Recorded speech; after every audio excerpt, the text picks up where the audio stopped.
बिस्मिल्लाहिर्रहमानिर्रहीम। अस्सलामु अलैकुम वरहमतुल्लाहि वबरकातुहू।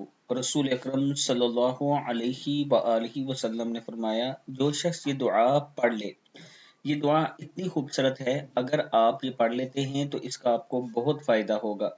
इंसान जब मरेगा तो उसके बाद फुर्सत ही फुर्सत होगी, लेकिन अगर आपने नेकियां कमानी हैं तो दुनिया ही में कमानी है। अभी आप नेक काम करके नेकियां कमा सकते हैं, अल्लाह के हुजूर तौबा इस्तगफार करके नेकियां कमा सकते हैं, और अल्लाह का जिक्र करके नेकियां कमा सकते हैं।